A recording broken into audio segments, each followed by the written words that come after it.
มาส่งค่ามาส่งก่อนลูกมานั่งนี่มาสวัสดีก่อนมาส่งค่านี่สวัสดีนั่งมาส่งได้มาส่งพี่ช่วยพี่ช่วยก่อนมาส่งดีเอามาส่งเอาไปเกี่ยวไว้เหนือรถไหมมาส่งค่าไม่ส่งค่ะเนาะมาได้มาพบกันค่ะมาพบทบกันแทงวันค่ะเนาะ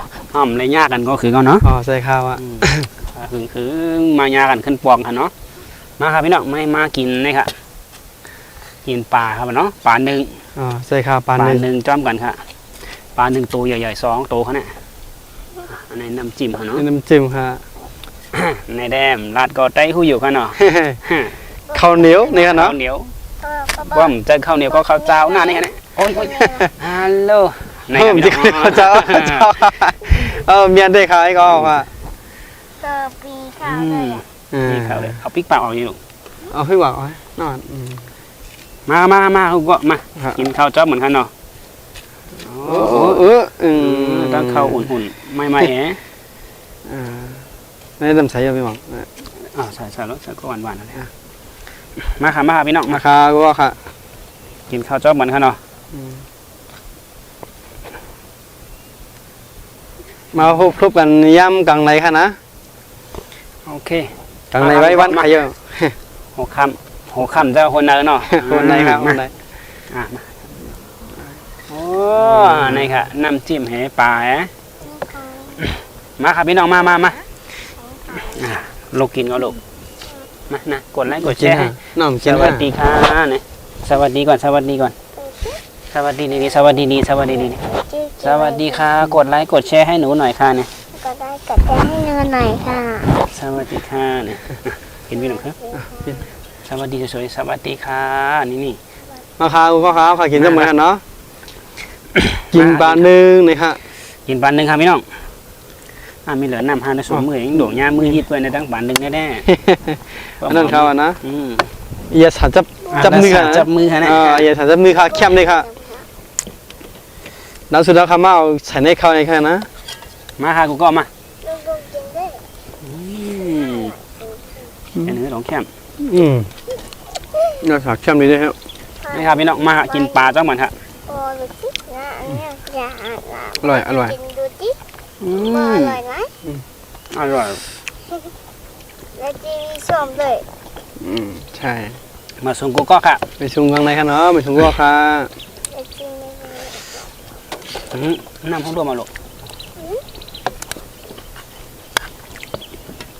น้ำว่าใครใส่แดงน้ำเต็มไปหมด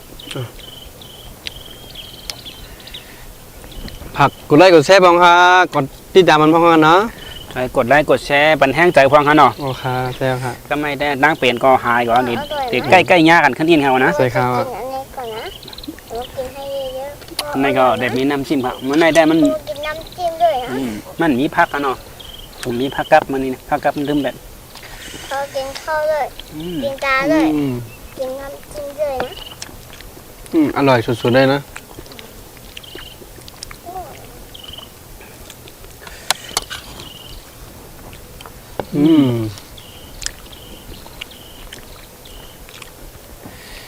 ปานนี้เนี่ยมันนอกปานนี้เนาะปานนี้เมืองนอกปานอย่างปลาซาลาเบียปลาซาลาเบียเลยครับปลาซาลาเบียตัวใหญ่มากหน่อยเนาะตัวใหญ่ครับน่าใหญ่ปลาช่างไม่กินเอาลูกกินข้าวก่อนกินไหม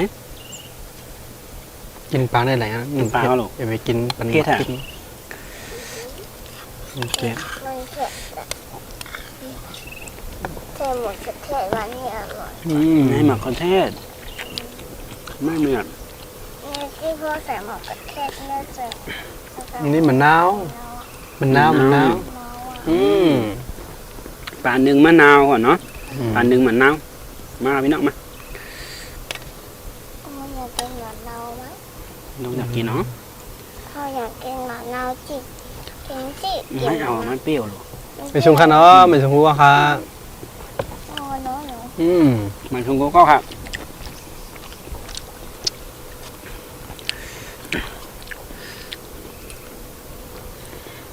มีเผลอไปได้กินข้าวพองอะไรมากกินข้าวจ้ามันให้ข้าว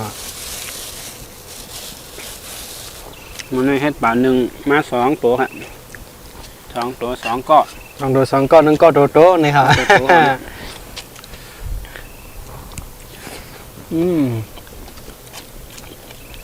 มักผ้าครับ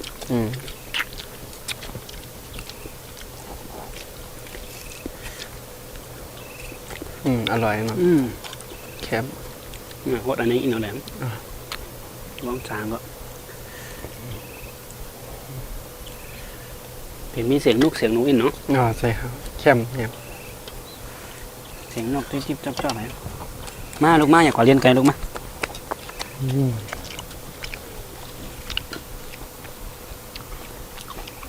ไม่ได้มาพบทุกวันทาง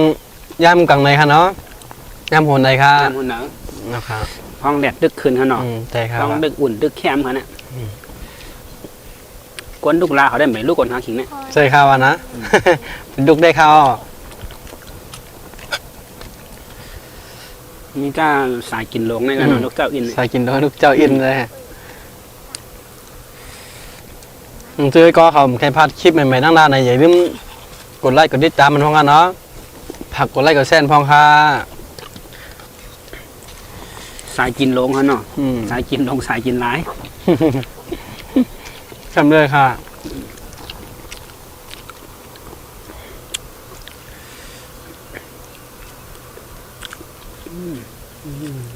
พ่อ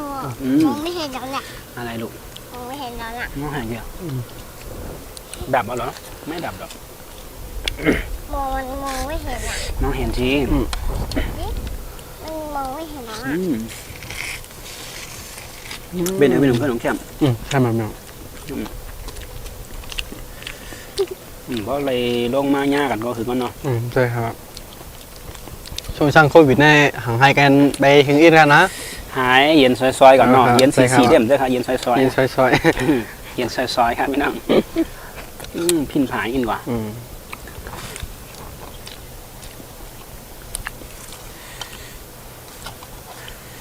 เพื่อนได้กินกับข้าวเหนียวเขาอะไรเงี้ยข้าวเจ้าครับพี่น้อง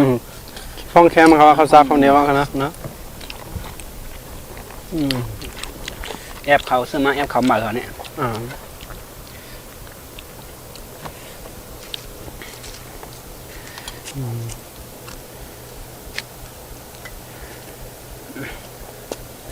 นี่ครับพี่น้องโอ้เนื้อปลา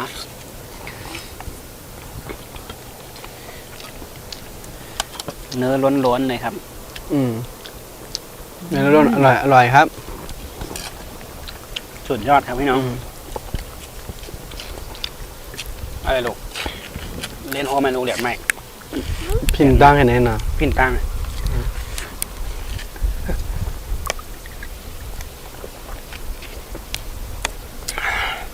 กินน้ำหรอ โอ้ยเข้มได้ครับก็ค่ะเข้มเลยครับไม่สูงค่ะเนาะไม่สูงค่ะ มาส่งก็ครับก็พี่น้องเขาค่ะอยู่ตั้งหลายเมืองเราเห็นว่าลุ่มลาดตัวเจอสัตว์ดีพังผ่าทางมันเขาหน่อเมื่อเดี๋ยวนี้ ใจเข้าอ่ะนะ ก็อยู่เนอร์เวงทำไรโกตั้งเปลี่ยนให้ไหนเขาเนี่ยก็อยู่วันนอกทำไรโกซื้อให้ไหนเขาเนี่ยแต่อยู่กันแล้วก็หัวเขาเนี่ย มันโกมีหลายมีไว้ค่ะเนาะ ก็ย้อนซื้อให้พี่น้องค่ะรอดเพกันบูก็ค่ะเนาะ ใจเข้า ให้อยู่ดีกินวันกันค่ะ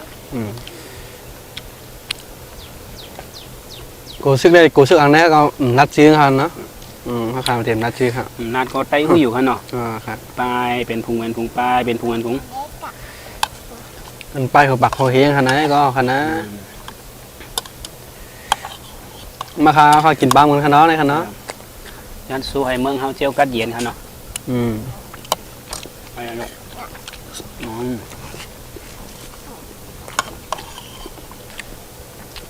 ทำไมตัวเล็กจัง ไม่ครับผม กินอะไรเป็นหนึ่ง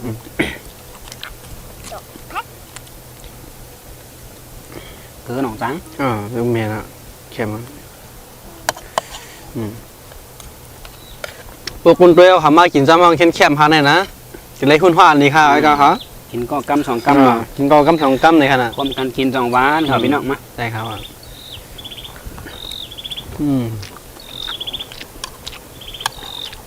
วันนี้มาอยู่ในเถิดเนาะแต่มีเสียงนกเสียงหนูอินค่ะเนาะ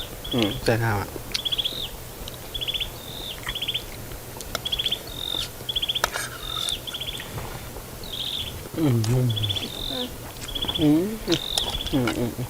ว่าโดดได้ไอ้จัง ใช่ กูน่ารักจังอ่ะน่ารักอ่ะ อะไรดอก น่า ดอก รั ไม้ ก เหรอ เพราะว่ามันเป็นแบบน่ารักจังอ่ะ ดอกไม้น่ารักจังเหรอดอกไม้น่ารักเหรอ โดนสไปน่ารัก อืม ดอกพี่น้องเขาอันดีมั้งเนาะ เนี่ยเราว่าให้สวยรู้ ว่าเขาตัวขึ้นเหมือนนั่งใครลำๆไว้เนี่ยเนาะ ได้เอานะ มันอยู่ในแหลดเลย อยู่ เป็ ใน น เดียดเขาอยู่นั่นแหละ กลางหลง อืม ปลาหลงกลางหลง ไปชมวัวกันนะไปชมวัวค่ะ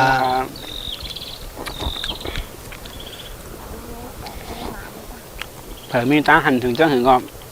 ต้องดักเขามาอะไรกันเนาะ ราคาใช่ครับ ส ว่า รุปกันดังขอความดังคอมเมนต์ ผมไม่ได้ดังรังดีใจในขันเนาะดีใจในเลย คอม ค่ะ เมนต์เข้ามาอะไรกันเนาะ ราคาใช่ราคาแล้วค่ะเฮ็ดคลิปอีสานนะครับ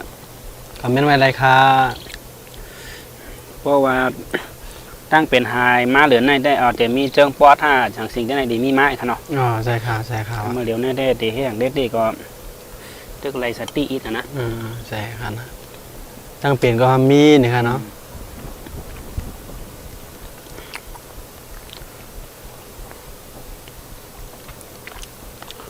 กินมันบ่อยเหมือนกัน ยัง กินมันบ่เนี่ยตัวลูกไปดูจิ ไม่ตกนั้น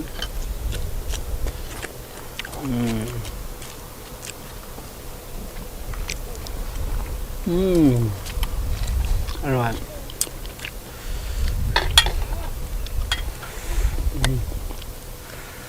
กินโหปลาในรักแหลมแฮะบนมาบ้าง อ๋อ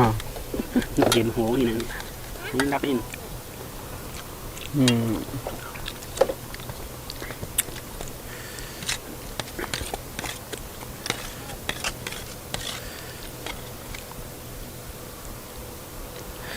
ส่วนก็ค่ะเนาะก็ยินโจมกูก็ดีเขามาถอยมาปั่นแห้งค่ะเนาะ อ๋อใช่ค่ะ ยินโจมค่ะ ยินชมค่ะเนาะดีคำมากกดไลค์กดแชร์กดติดตามมันพ้องค่ะ พอเขามาตัวมันก็อย่าลืมกดไลค์กดแชร์บันอินค่ะเนาะ ใช่ค่ะว่ะ หนังหือก้นเฮ็ดเดมีแห้งจากอินค่ะเนาะ คุณบีน้อยก็เขากดไลค์กดแชร์บันนำคนเฮ็ดก็มียังจะเฮ็ดนำในขนาดไหนก็นะ เนี่ยเนาะ ใช่ค่ะว่ะ เฮ็ดมาพอแล้วบ่แล้วก็เย็นสีไว้ได้แห้งจากเฮ็ดก็บ่ใครมีอ่ะเนาะ ใช่ค่ะว่ะ เล็กจุ ดาบบีน้อยก็เขาซื้อก้นต้นดินดำหน้าในผักกดไลค์กดแชร์พ้องค่ะ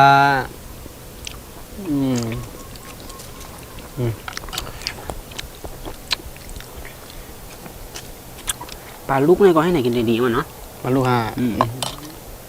จำตัวเองได้ฮะ ปลาลูกนี่ก็กลางมันอย่างกลางมันเนี่ยบ่มีเนาะมีเกียรติแท้เลย ใช่ครับ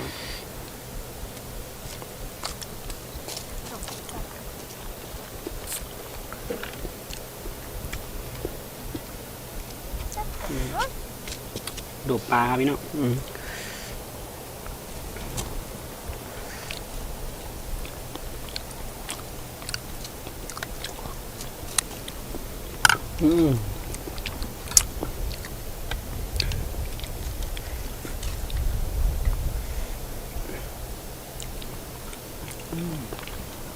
สุดยอดนะ เสียดายมีผักกับเนาะ นี่ ผัก ในพ้องวันนะครับนะ เพราะนั้นมันได้กินก็หมดกว่าเฮามันได้แต่ยากกันบ่นานกันเนาะ อ๋อใช่ วัน ครับ อื่นต้องกันมายากกันแท้กันเนาะบ่ายสงค่ะบ่ายสงก็ค่ะบ๊ายบาย